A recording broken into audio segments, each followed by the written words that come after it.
Well, we've made it through a few more days, another week, some more time in this unusual time. I wanted to share some things in hopes that it might be able to help you. I had a friend who she posted about the idea that March was for mourning and April is for action. So the M of March and is our time of being in mourning, and the A for April is for being in action. And one of the things that comes up when there's a new stress or some big event happens is we fall back on and rely upon old ways of being and that are reliable for our brain and well practiced for our brain. That's why a lot of us, are eating more or drinking more or zoning out on, you know, Facebook or Netflix or stuff like that. We revert to these other ways that just sort of seem to soothe us. And it's really a poignant opportunity to like see, oh, what are the areas that, because this shows up all the time in our life, but it just becomes more in our face in sort of these extra stressful times. So that in combination with the idea that March was for mourning and April is for action. Just thinking about my own behavior in this time of mourning. And I was giving you lots of posts, and I was actually in a ton of action in that mourning period. And I think that's true for how I react in a time of mourning is to want to get busy. That is a way that we can react is want to get busy. I got busy.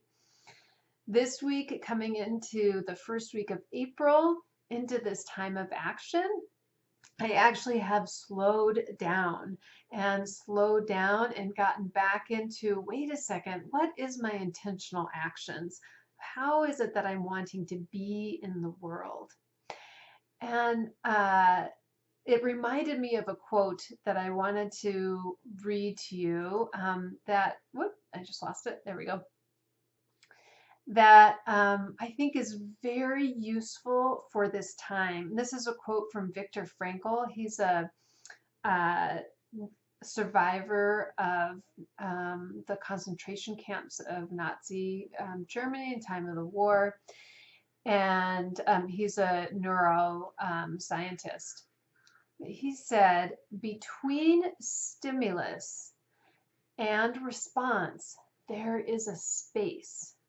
In that space is our power to choose our response. In our response lies our growth and our freedom. And this is such a good reminder right now. This is what we teach every day in the pool, that people are hit with this stimulus of the water and this very reactive sort of situation. And what we're creating for people is to help give them that space so that they can choose their response to the stimulus. There's a stimulus when the smell of chlorine hits them, the sounds of a pool, the feel of the water, the view of the deep end. All these things are stimulus, and we help people create the space for the response. And this is a perfect and an amazing time for us to be able to play with and understand that there's space for that response. In the morning time of May, as we went into this whole new thing, we want to give ourselves generosity of grace. Of course, we had these reactions and we responded to this stimulus. I'd invite you to start to give yourself some space, to look for the space between the stimulus of all the things that are happening in the world and what your response is. Give it to yourself with a fullness of grace and acceptance and just noticing What am I feeling right now? I'm hit with a stimulus, and what do I feel? I just have to pause in that and to start to get curious with it. I don't have to change it or fix it or push away from it right away, but just to gently be curious in it so I can start to create that space for my response. You're doing amazing. You're doing a wonderful job utilizing the tools that you have and with all the information that's coming in. You're doing a great job. Keep going. We're getting through this together, and together we're really going to grow and develop. Some of it's really, really hard, and some of it is joyful and exploratory. It's both and. Take care.